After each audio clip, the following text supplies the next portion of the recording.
안녕하세요. 밀리터리 미니어처 매니아 스림입니다. 개발되는 동안 말도 많고 탈도 많았지만 세계 시장에 우뚝 서서 로우엔드 경공격기 시장에서 한자리를 크게 차지하고 있는 FA50이 만들어질 때 록히드 마틴이 지원해준 부채 문제는 아직도 해결되지 않은 상황이라는 것은 지난번 영상에서 이야기했습니다.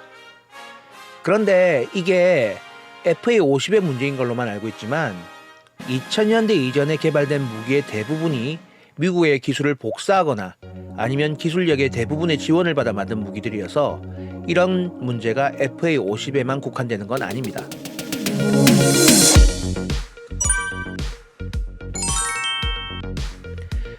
가장 큰 사례가 바로 한국의 자랑 K1 전차예요. K1 전차는 여러 가지 의미를 가진 전차입니다. 한국군은 6.25 때부터 북한의 T-34 전차에 대한 트라우마를 가지고 있어요. 그리고 한참 북한이 우리보다 경제 상황이 좋은 1960년대 시점에 북한의 무기 체계가 한국을 한참 앞지르고 있었죠. 그런 북한의 기계화 부대 중 전차 부대는 한국군, 특히 서부 전선의 지휘부에게는 대안이 없는 상황이었습니다. 그런 전차전의 열세를 극복하게 된 계기가 바로 K1 전차의 도입입니다. 1978년에 개발이 시작돼서 현재까지도 지속적으로 화력, 사격, 통제, 엔진 등의 다양한 부분에서 개량이 이루어지고 있는 전차이고요. 웬만한 국가의 주력 전차를 대상으로 전투를 수행한다고 해도 밀리는 스펙이 아니에요. 그런 K1 전차의 대량 도입은 북한과 대비해서 기갑 전력이 역전된 역사적인 전환을 이루어낸 전차인 거죠. 요즘 들어 K방산의 해외 수출 성과가 가시화되고 있어요.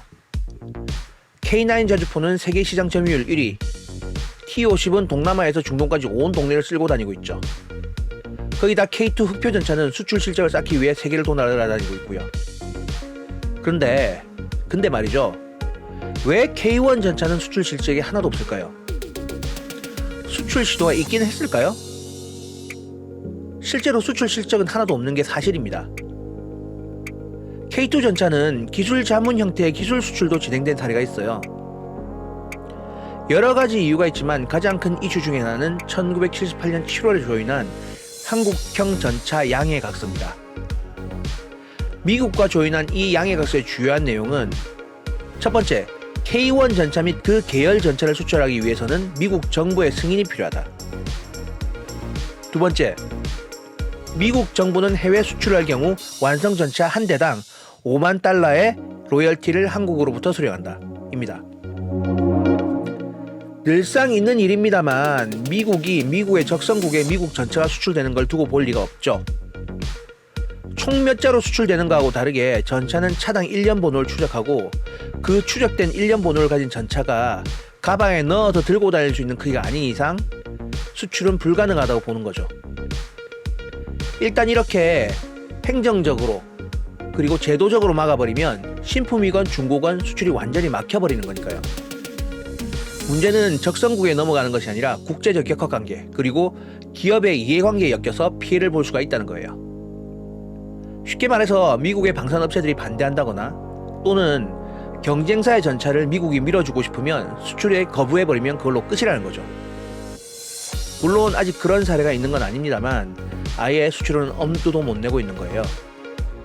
또 한 가지, 한 대당 $50,000의 로열티를 지불한다. 하나로 한 6천만 원 정도 되는 돈일 겁니다. 전차 한 대가 6천만 원이면 라고 하겠지만 당시 K1 전차의 단가가 약 44억 원 정도였다는 걸 감안하면 한 대당 1% 이상의 로열티를 받아간다는 것은 적지 않은 비용이에요. 그럼 수출을 하지 않으면 로열티는 없나? 아니죠. 당연히 기본 로열티가 있을 거예요. K1 전차는 우리가 개발한 전차가 아닙니다. K1 전차는 국산 전차라고는 부를 수 있어요. 한국에서 생산되니까.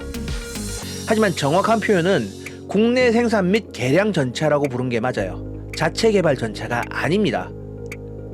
당시 한국의 기술력으로는 설계가 불가능했기 때문에 설계는 미국에서 진행되고 한국의 기술진들이 기술 이전을 받는 형태로 개발이 진행됐어요. 실제로 기반 기술은 M1을 만든 제네럴 다이나믹스의 기술이라는 것이 솔직한 표현이에요. 그래서 M1 에이브럼즈와 한국의 K1 전차는 정말 잘 맞습니다.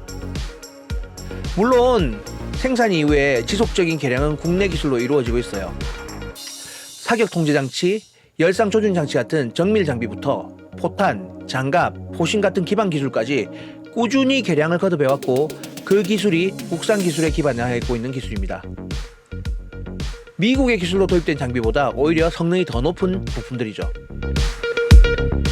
지금 군대에 입대한 인원들보다 더 나이가 많은 전차지만 꾸준히 개량되고 수명 연장이 되고 있고요. K2 흑표가 가오 세우고 돌아다니고 있는 현재 상황에서 여전히 한국군 전차 전력의 큰 부분을 차지하고 있는 전차입니다. 하지만 아무리 국산화를 한다고 해도 양해각서에 K1 전차 및 그 계열 전차로 명시된 내용으로 인해서 K1 전차를 수출할 수 없다는 제약은 바뀌지 않아요. 그리고 그 한국형 전차 양해각서의 효력이 영구저력이라는 것도 문제죠. 놔두면 돈 들어갈 거 없고 손해볼 거 없는 조건을 미국이 굳이 바꿀 필요가 없다는 이야기도 됩니다. 또 이렇게 생각하시면 그때 협상을 주도한 담당자에게 뭐라고 할 것 같지만 또 뭐라고 할 이유도 없어요. 당장 북한의 전차 군단을 막을 방법이 당시에는 없던 상황이었으니까요. 우리가 만들고 설계할 기술이 없는 상황에서 무조건 가서 도와달라고 부탁해야 되는 상황이었던 거죠. 그리고 당시 한국 기술력은 포니 자동차도 겨우 만들어서 수출하던 나라였습니다. 국가의 흑막이 걸린 주력 무기를 수출할 수 있는 나라가 아니었던 거죠. 현재는 K1 전차의 생산 라인이 선셋된 상태니까 추가 물량이 나올 이유도 없고 제조사에서 해외 수출에 대한 의지도 그리 높지 않아요. 중고 전차 역시 수출이 가능하긴 하지만 수출이 적극적이지 않은 이유는 북한의 위협에 대응하기 위한 전차로 K1 전차의 성능이 충분한 것, 그리고 그에 더해서 K2 전차의 생산이 소량인 상황으로 해서 실제적인 전차의 대수가 부족한 상황 등이 겹치기 때문일 겁니다. 중고 전차로 수출이 가능하다 할지라도 수출할 수 있는 중고 전차의 수량이 없다고 보는 게 맞아요. 안타까운 건 뉴스에서 보게 되면 해외 진출에 대한 활동량이 K1 전차와 K2 전차를 비교할 경우 비교할 수준이 아니라는 거죠. 그만큼 국산화가 진행된 K2 전차는 우리가 스스로 의사결정을 할 수 있는 범위가 넓다는 의미입니다. 해외에 수출하기는 어렵지만 명품 무기 K2 전차가 나타나기 전에 없는 기술의 기반을 닦아줬고 북한 전차의 위협을 막아줬으며 남북 기갑 전략의 균형을 한국으로 돌려준 K1 전차는 국방적인 면에서도 그리고 한국의 기술적 수준적인 면에서도 큰 의미가 있습니다. 그리고 시간이 지나서 이제 한국은 세계 9위의 방산산업 수출국입니다.